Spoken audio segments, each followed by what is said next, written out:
Haleluya Yesus Tuhan. Terima kasih Tuhan. Engkau baik, amin. Bapa, Engkau baik, Engkau selalu baik kepadaku. Bapa, puji. Satu lagi katakan, Bapa Engkau baik. Haleluya. Engkau baik, terima kasih. Bapa Engkau baik. Amen, amen. Selalu haleluya kepadaku. Bapa puji, tak kau aku memujimu. Aku memujimu, amin. Aku menyembahmu, ku nyanyi haleluya.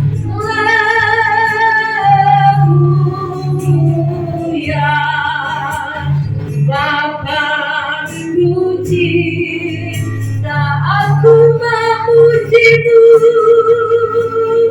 Amin, haleluya Tuhan, terima kasih.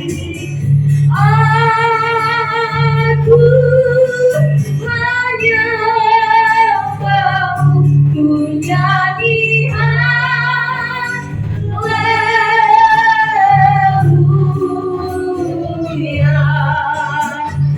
Bapa puji, aku memujimu. Amin Tuhan, haleluya Yesus, amin. Aku menyembahmu, ku nyanyi haleluya.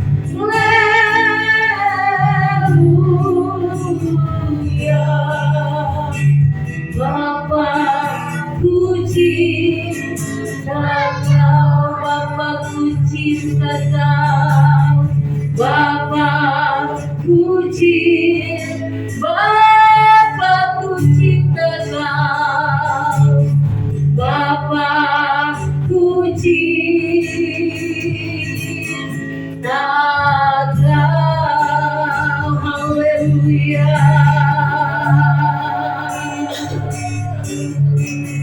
Glory, haleluya. Kami naikkan pujian-pujian.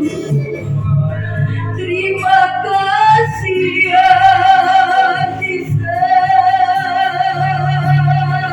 haleluya. Kami bersyukur,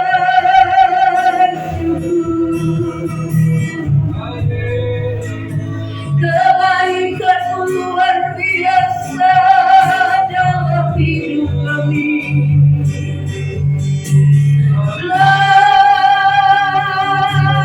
Glory, haleluya.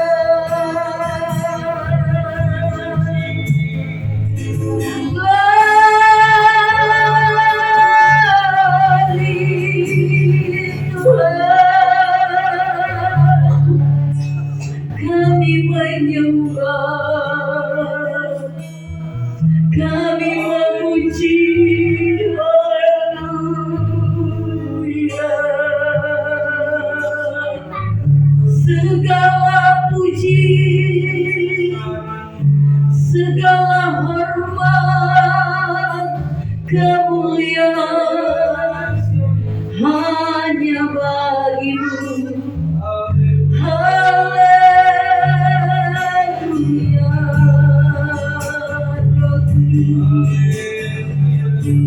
Roh Kudus yang baik, Roh Kudus, haleluya. Roh Kudus menjamah kami, melawat kami, mengurapi kami, haleluya.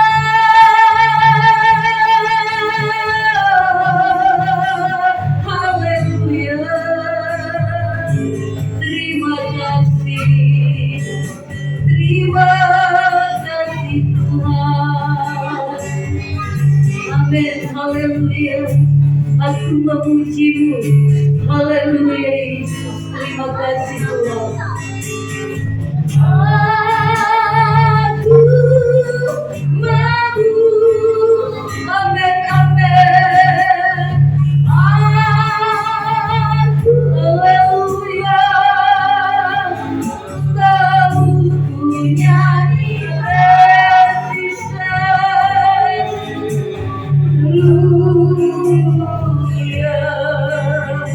Bapa puji, Bapa puji, nanti bukan dia bukan.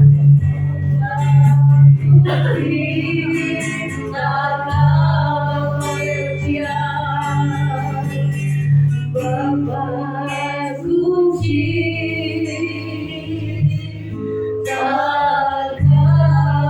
terima kasih Bapak. Bila pagi hari ini kami kembali memuji menyembah nama-Mu yang kudus. Biarlah sisa akan Tuhan membakar hati kami. Lebih lagi kami rindu untuk mengenal Tuhan dan kami dikenal oleh Tuhan. Pada pagi hari ini beberapa teman-teman menerima Tuhan sebagai Tuhan dan Juru Selamat, bertobat sungguh-sungguh dan dibaptis. Biarlah Tuhan yang terus beracara dalam kehidupan kami semua Tuhan, sehingga perjalanan kami bersama Tuhan sampai kekekalan. Tuhan yang pimpin, Tuhan yang sertai, Roh Kudus yang memberikan kekuatan setiap hari ya Bapa. Supaya mampukan kami terus untuk berjalan bersama Tuhan. Suka duka kami akan alami, susah senang bersama Yesus. Sekali Yesus tetap Yesus dalam hidup kami, karena Engkaulah Juru Selamat kami yang hidup. Di dalam nama Yesus kami buka ibadah doa untuk baptisan ini dalam nama Yesus. Haleluya. Amin. Sebab Kau yang layak dipuja, kami mau bersorak, kami mau bersorak, tinggikan nama-Mu. Haleluya, kita mau bersorak buat Tuhan. Soraklah, haleluya. Soraklah, haleluya. Haleluya, bersoraklah. Soraklah, haleluya. Soraklah, haleluya. Haleluya. Segala puji syukur, amin. Segala puji syukur hanya bagi-Mu Tuhan, amin, amin. Sebab Kau yang layak dipuja, kami mau bersorak, kami mau bersorak, tinggikan nama-Mu.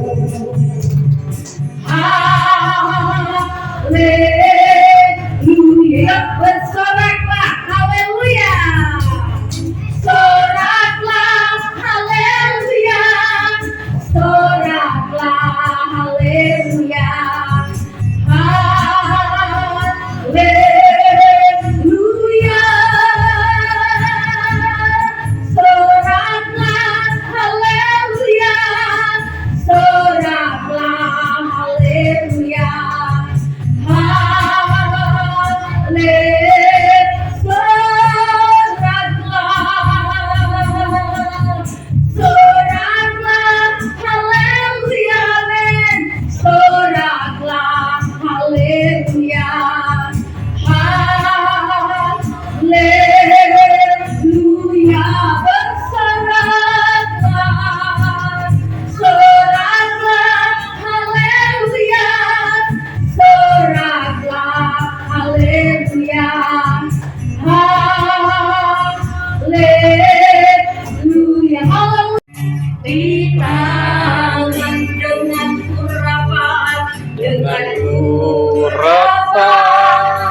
haleluya. Glory, glory, haleluya. Jadikanku Allah dalam rumahmu, demikian hidupku di tanganmu. Bentuklah seluruh kehendakku, pakailah sesuai rencanamu. Dengan iman kita mau katakan haleluya. Amin. sepertimu Haleluya Yesus.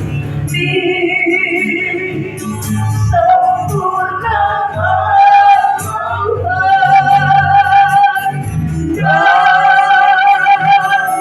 senang jalanku, memuliakan namamu. Ku mau seperti-Mu, dan kita semua bangkit. Amin Tuhan. Inilah kerinduan hati kami umat-umat Tuhan. Amin. haleluya. Amin. Sempurnakan selalu dalam segenap jalanku, memuliakan namamu, mau seperti-Mu. mau seperti-Mu Yesus.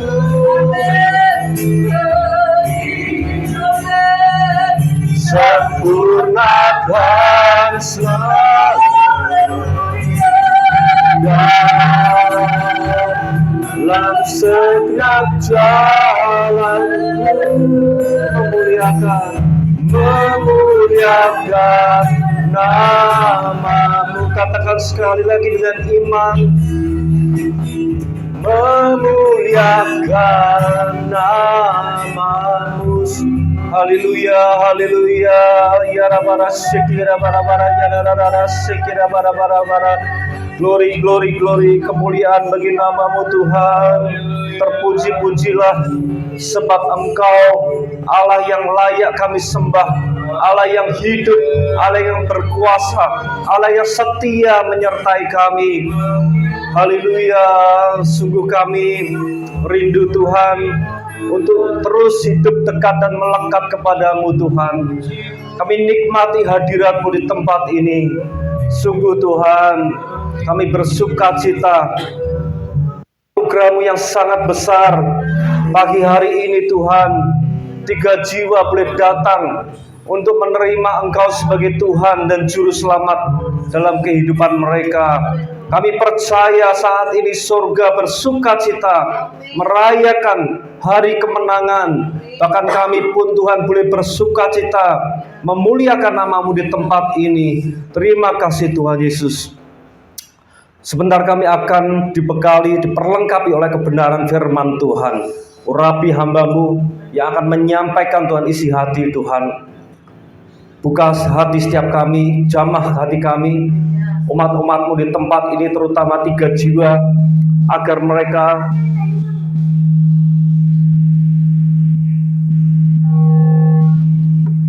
mereka melalui kebenaran firman Tuhan diberikan kekuatan kembali Tuhan, diberikan api roh, semangat, gairah dalam hidup, agar di kehidupan selanjutnya semakin Tuhan dapat melayani-Mu.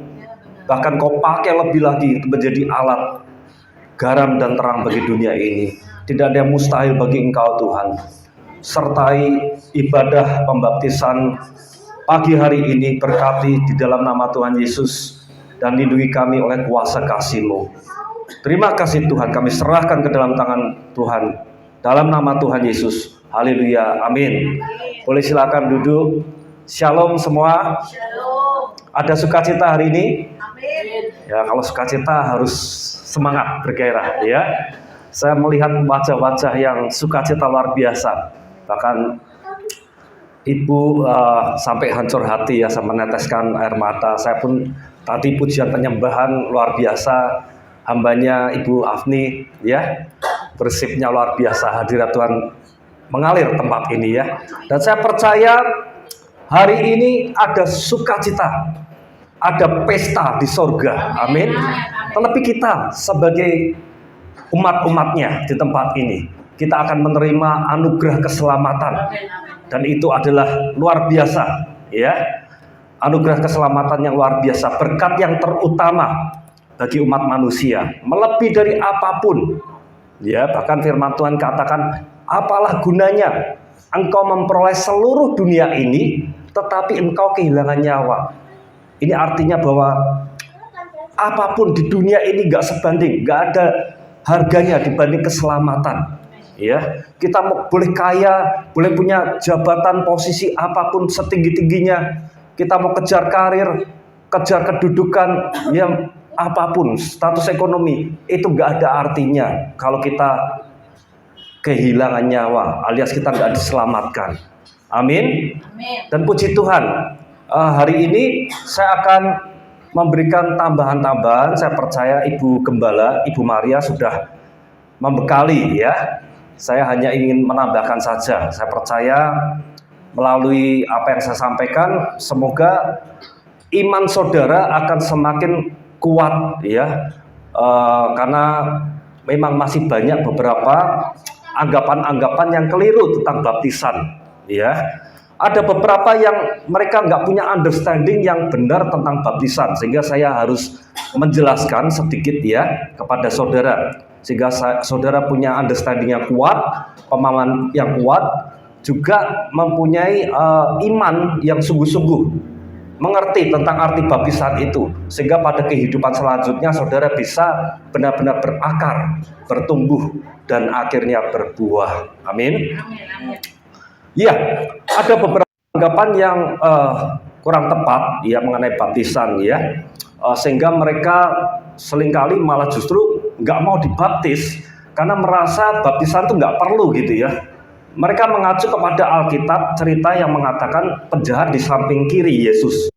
Ya, saat itu penjahat di samping kiri Yesus mengatakan bahwa guru, nanti suatu saat kalau engkau menjadi raja, aku berkenan diterima ya.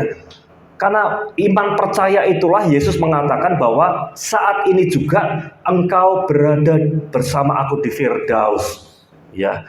Memang benar saat itu penjahat di samping kiri Yesus diselamatkan tanpa melalui baptisan ya, hanya oleh iman percaya diselamatkan ya. Dan memang dalam Alkitab juga mengatakan dengan mulut mengaku, dengan hati percaya, orang dibenarkan dan diselamatkan. Cukup dengan iman percaya sebetulnya diselamatkan. Tetapi pertanyaannya, apakah saudara setelah itu langsung mati seperti penjahat di samping Yesus? Ya, kalau langsung mati, wah puji Tuhan, itulah saudara langsung dapat tiket langsung ke surga. Ya, tapi pertanyaannya, kita nggak tahu gitu ya. Masih ada kehidupan selanjutnya yang harus kita jalani.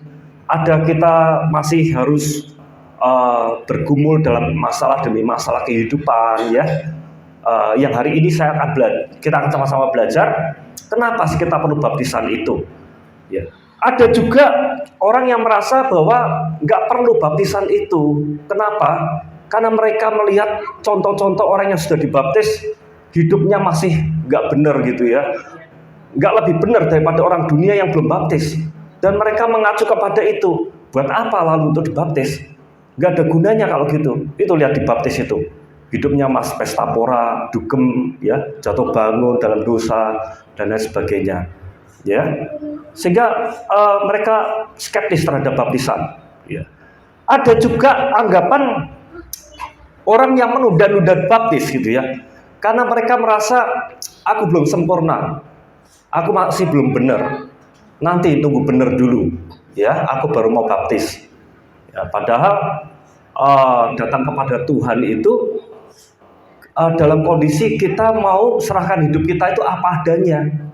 Alkitab katakan apa? Marilah kepadaku yang letih lesu terbeban berat.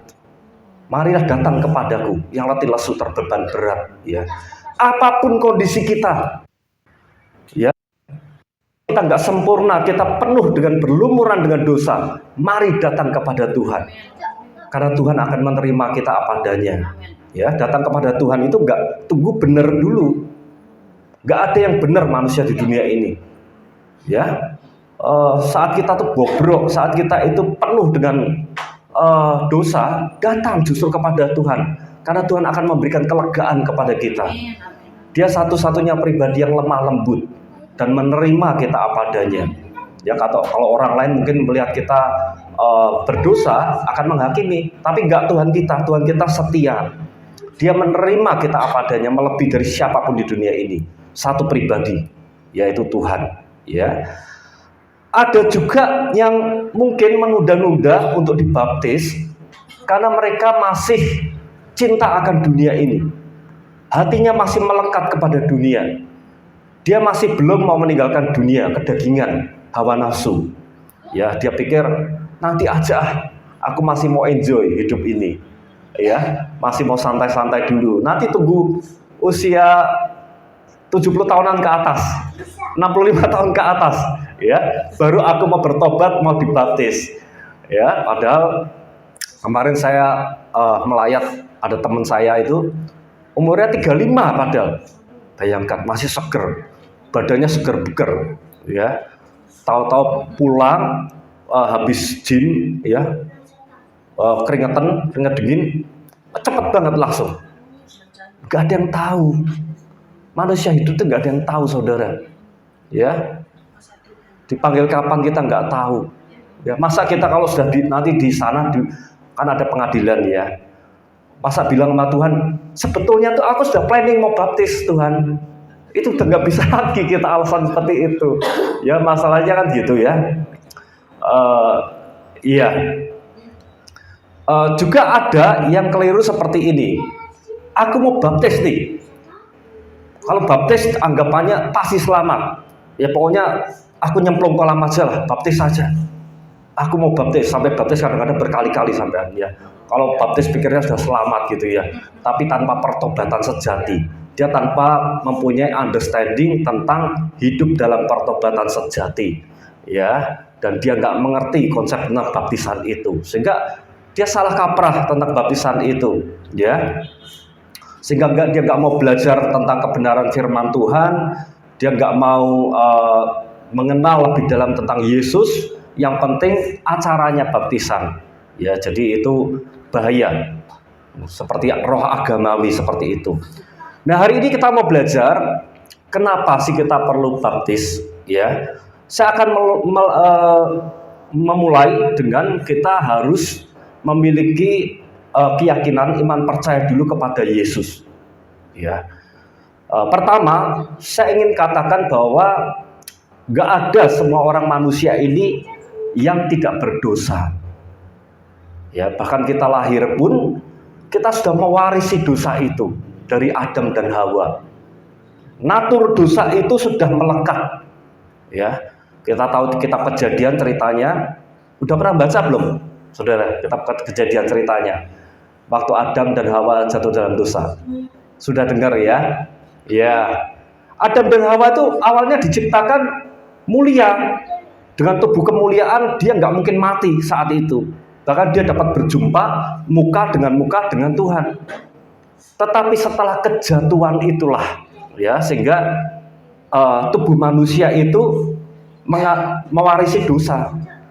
Dosa ini kata Alkitab, upah dosa adalah maut. Itu yang menyebabkan kematian. Upah dosa adalah maut, ya.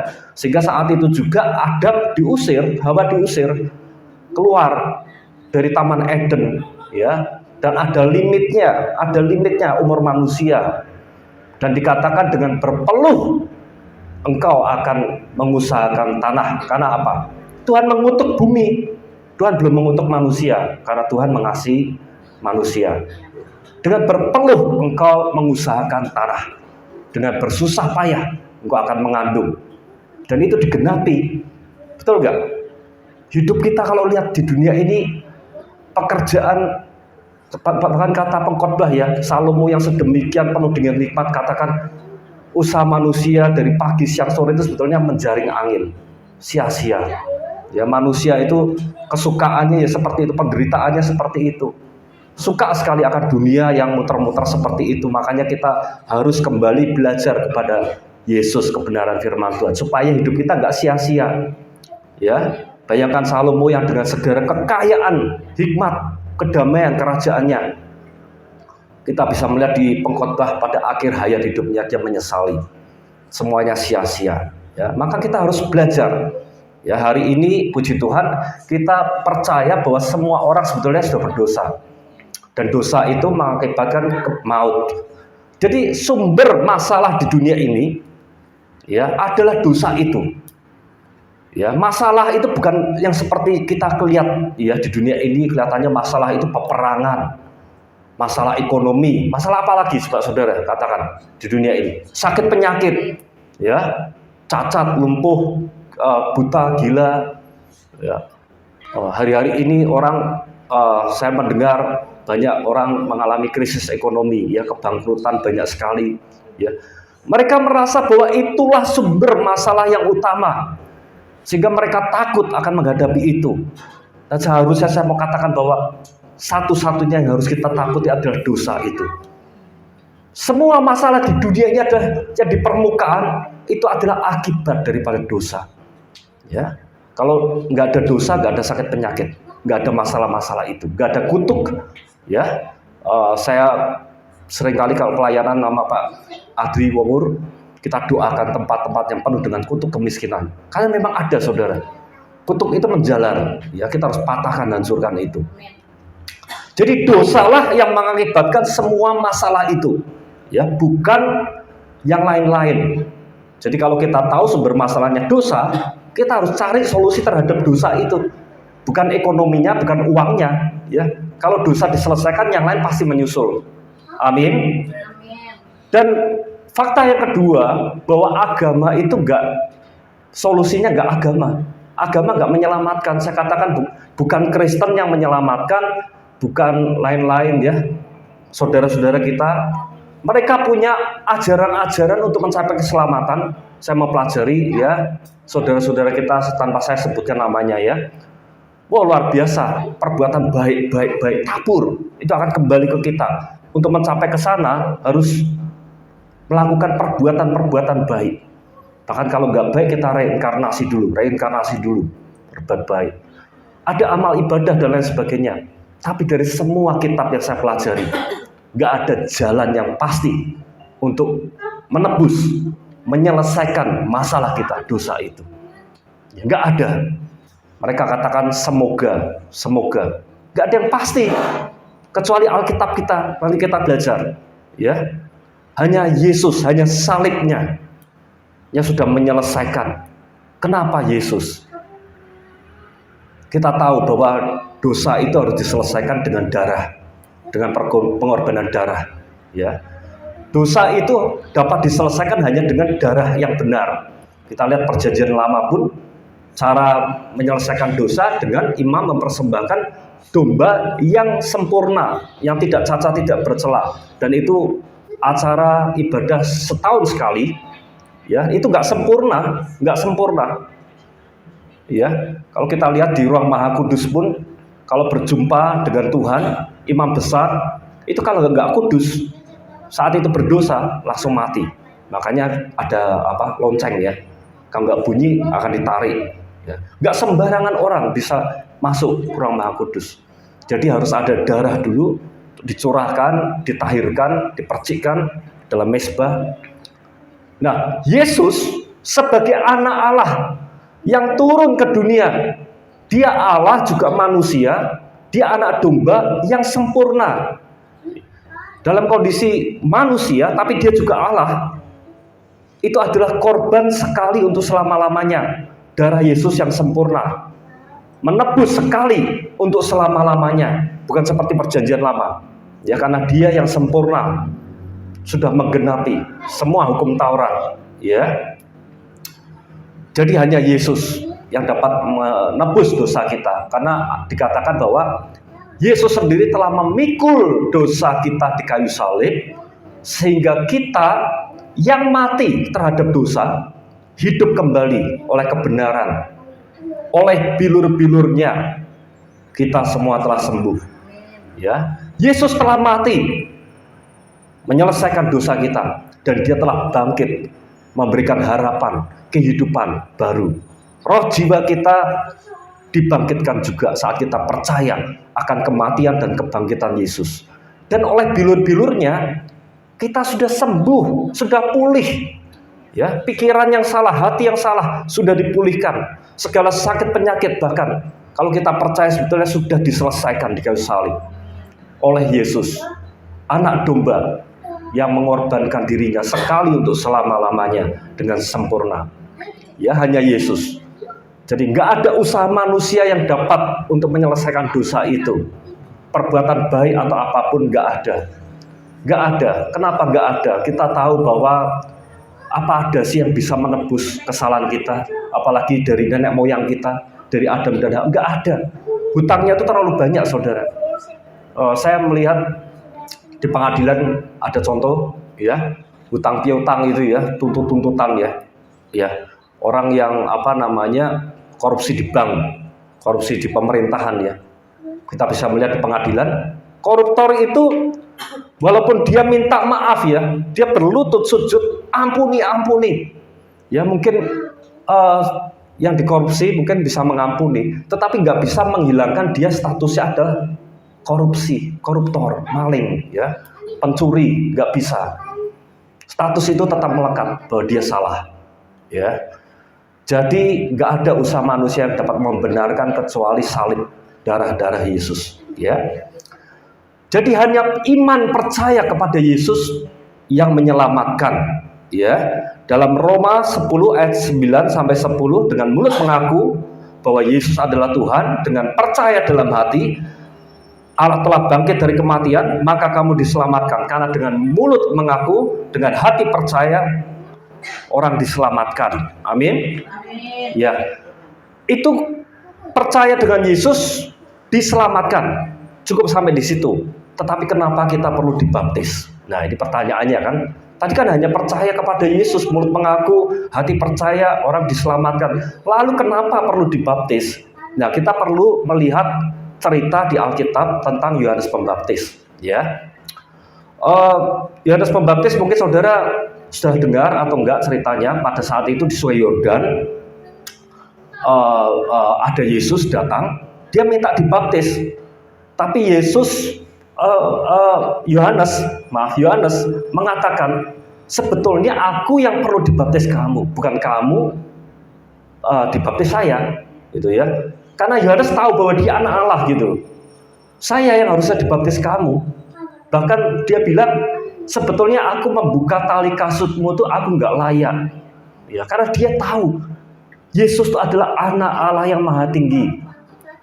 Tetapi Yesus katakan, biarlah hal itu terjadi.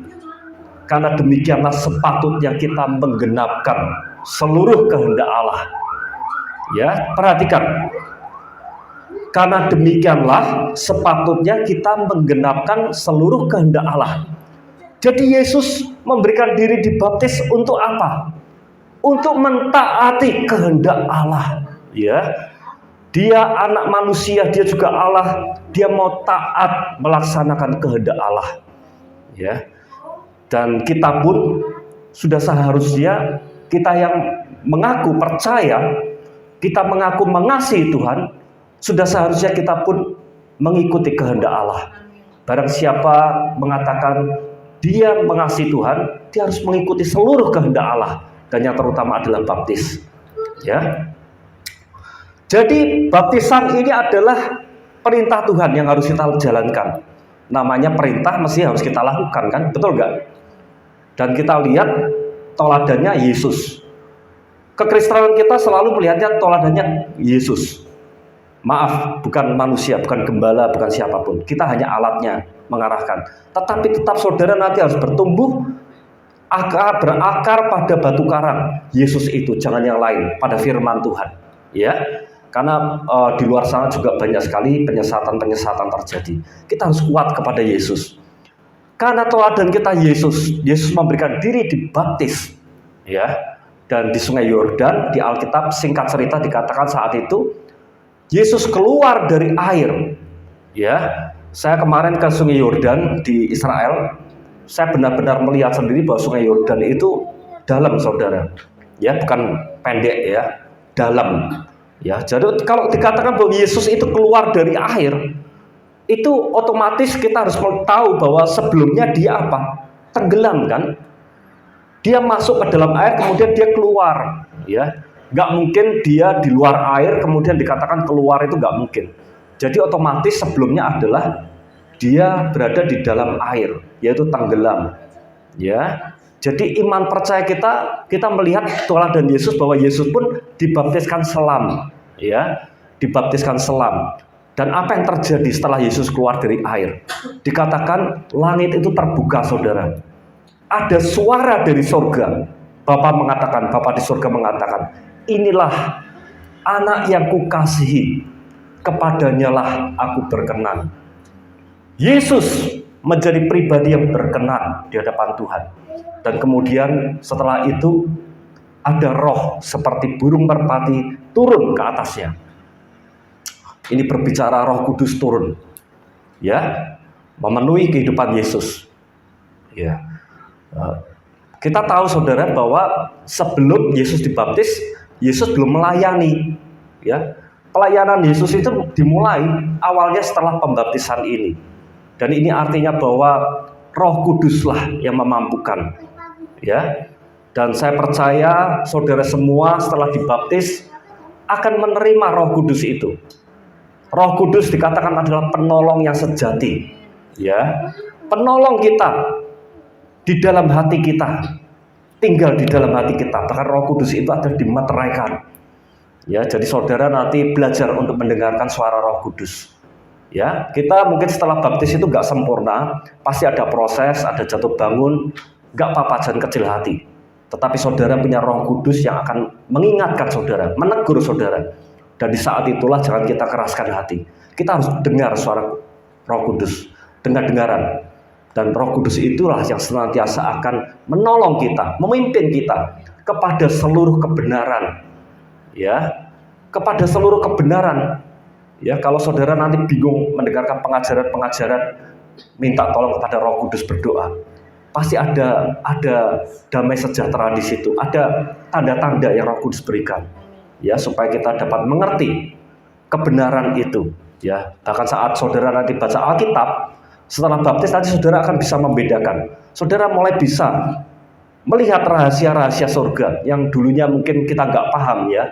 Aku baca firman kok nggak paham. Nanti setelah baptis saudara percaya Roh Kudus akan menyingkapkan rahasia surga, ya, sehingga kita mulai bisa menikmati, ya, suara Tuhan melalui Roh Kudus itu. Ya, jadi setelah baptisan saudara itu ibarat kata saudara mempunyai legalitas. Nama saudara tercatat di surga, ya, karena saudara melaksanakan kehendak Tuhan. Berikutnya esensinya adalah saudara menerima Roh Kudus itu. Dan Roh Kudus akan memampukan saudara untuk hidup benar. Karena tanpa Roh Kudus kita nggak mampu. Juga berikutnya adalah Roh Kudus akan menolong saudara untuk melayani Tuhan. Bahkan untuk hidup berbuah. Ya, itu sukacita kita, saudara. Hidup ini sesaat. Saudara tahu lagu hidup ini kesempatan. Ya, jangan sia-siakan. Hidup ini singkat. Ya, saya seringkali ngomong sama Pak Adrian, ya, hidup ini singkat, tapi manusia banyak sekali yang memusingkan fokusnya kepada perkara-perkara dunia. Seharusnya kita tuh hidup ini kita all out, kita sungguh-sungguh mau excellent, mau melayani Tuhan sungguh-sungguh, supaya apa? Kita menabung harta yang kekal. Ya, kata firman Tuhan, harta di dunia ini sifatnya sementara, bahkan pencuri akan merampok, ngengat karat akan merusak. Kita kumpulkan saudara harta di surga. Ya, itu sukacita kita. Ya, kita melayani itu nggak memandang kita kaya, kita miskin, tua muda. Saya kalau di panti itu selalu kasih motivasi, nggak ada yang mustahil untuk kita melayani. Melayani itu nggak harus di mimbar. Kita bisa menjadi pendoa, pendengar, sahabat kita. Ya, beritakan Injil. Ya, itu adalah harta kita di surga. Dan itu sukacita.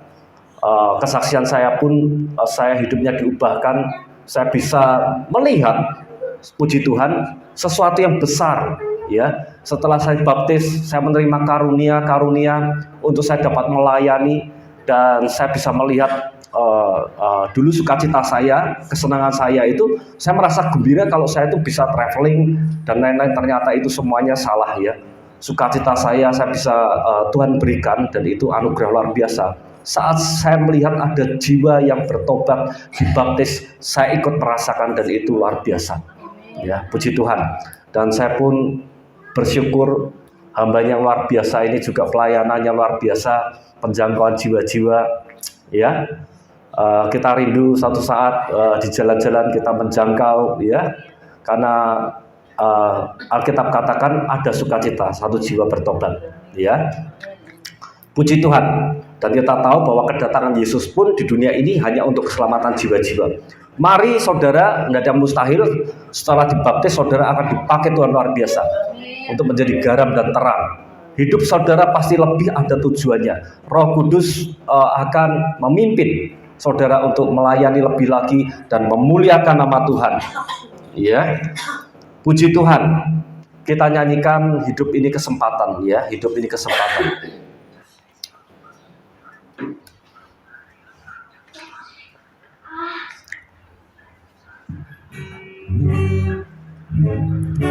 Hidup ini adalah kesempatan.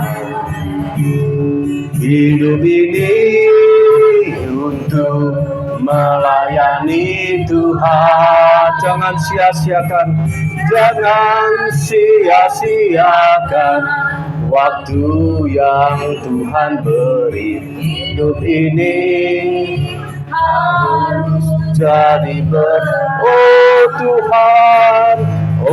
Tuhan, pakailah selagi aku masih kuat, selagi aku masih kuat. Bila saatnya nanti ku tak berdaya lagi. Kita semua balik berdiri. Kita satukan hati dalam doa. Hidup ini sudah jadi berkat. Glory. Kami bersyukur buat setiap firman Tuhan. Kami percaya tidak akan kembali dengan sia-sia. Firman ini sudah tertanam, benih ini tertanam di hati 3 jiwa. Dan kami percaya benih ini akan berkuasa, berhasil mengerjakan segala sesuatu yang Kau perintahkan Tuhan. Bahkan kami percaya Engkau memberkati proses baptisan ini. Urapi hambanya akan membaptis, urapi jiwa-jiwa kami.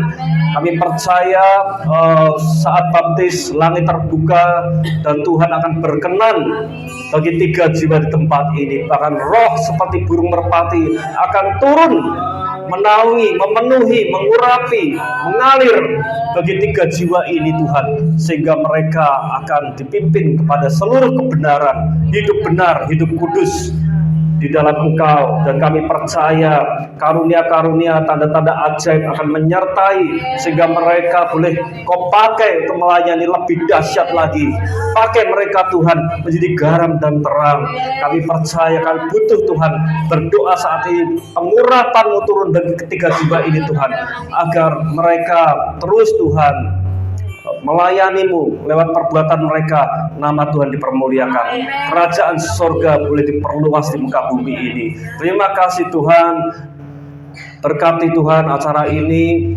Kuduskan kolam yang akan dibuat pembaptisan. Urapi hambanya Ibu Maria dengan pengurapan otoritas-Mu Tuhan. Kami percaya dapat mengimpartasi kuasa di dalam nama Tuhan Yesus. Dalam nama Tuhan Yesus, terima kasih kami serahkan prosesi baptisan ini ke dalam tangan-Mu, di dalam nama Bapa, Putra, dan Roh Kudus.